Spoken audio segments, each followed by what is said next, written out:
Dr. Simon, a famous psychiatrist from a mental institution.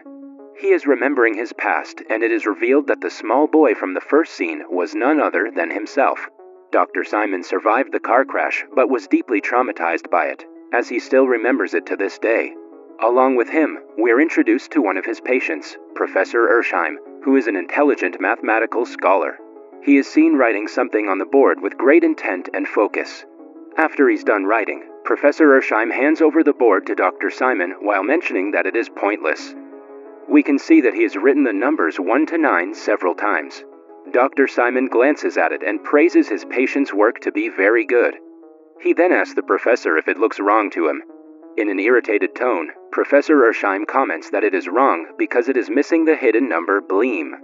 Here, we get to know that the professor talks a lot about this mystery number, but cannot prove its existence. He simply replies that one has to trust him as he is a mathematician, not a lunatic. Later at home, Dr. Simon is conducting thorough research on the history of Professor Ersheim. He is surprised to find that the professor is no ordinary mathematician, as he has been awarded with numerous mathematician awards. He has even won the Fields Medal, which is the equivalent of the Nobel Prize, but in the mathematical circle. After further digging, Dr. Simon also finds out that the professor never had any history of mental illness or emotional trauma. This brings up questions like, was the professor really unstable? Or was he locked because his findings were a threat to someone? The next day, Dr. Simon is again discussing the mystery number with Professor Ersheim. After a bit of asking, the professor reveals that the number Bleem exists between the regular numbers 3 and 4. Hence, while counting it would be 1, 2, 3, Bleem, 4, 5, and so on. Tired of listening to the same supernatural theory, Dr. Simon gets up and asks the professor to prove it. He carries a jar of jelly beans and orders him to separate Bleem number of beans to prove the existence of the number. At first, Professor Ersheim is confident that he can accomplish the task and tries to arrange the beans. However, after a bit of struggling, he's unable to align Bleem number of them, so he throws everything in a fit of rage. Dr. Simon then taunts the professor that he is not able to prove it because no such number exists. However, a fuming professor retaliates that he is not able to prove it because some external force was preventing him from doing so. Dr. Simon then dismisses his claims by saying that he was there with him the whole time and no one was there to stop him. After the heated conversation, the professor asks the doctor for a pencil and paper to continue his research, but Dr. Simon simply ends the session while saying that he will think about the writing materials some other day. Just then, the professor notices the black marker on the ground nearby the scattered jelly beans. As the security guard arrives, Professor Ersheim goes near the marker and secretly hides it. Before being escorted away to his room, the professor crazily stuffs a bunch of jelly beans in his mouth, which puzzles Dr. Simon. He is then taken away from there and is locked inside room number 304, which is guarded with high security and surveillance. Meanwhile, the scattered jelly beans on the floor remind Dr. Simon of the accident again. On that day, after the police arrived to collect the deceased body, a young Dr. Simon picked up an identical jelly bean from the road. It was dropped by the man who was struck and killed by his car. In the next scene, Dr. Simon is preparing to leave for home after a frustrating day at work. As he is going down the elevator, it takes an unusually long time to reach the 3rd floor from the 4th.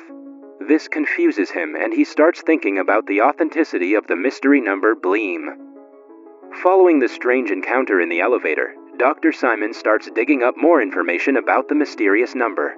He finds out that Professor Ersheim was actually arrested due to an outburst at a conference. After this, he starts listening to numerous recordings of his conversations with the professor. In one of the interviews, Professor Ersheim says that the number Bleem is the very fabric of the universe. He also says that there are numerous dimensions in the galaxy, but an average human cannot see that. He says that the main reason for not being able to explore other dimensions is the insufficiency of proper maths. He also adds that if the mystery number Bleem can be discovered, humans can travel to other dimensions and explore them. With the discovery of the number Bleem, humans will also be able to time travel and communicate faster than the speed of light. As Dr. Simon is deeply immersed in the recordings, he notices an ant on his desk. Being the kind human that he is, he carefully picks it up with a piece of paper and throws it out of the window safely. In the next scene, a tired Dr. Simon is at a bar having some drinks. He is fed up with the events surrounding him lately, so he is on a break to clear his mind. As he is cracking open some peanuts, one of them suddenly moves and cracks itself open without any external force. The doctor is immediately shocked by the supernatural encounter, but before he can calm himself, he sees Professor Ersheim writing some mathematical calculations on the window of the bar.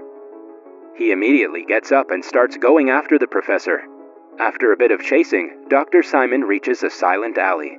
As he walks a little further, he finds a television playing news about the exact accident from his childhood. The news also reports that the old man hit by the car had not been identified in the 3 days since the incident.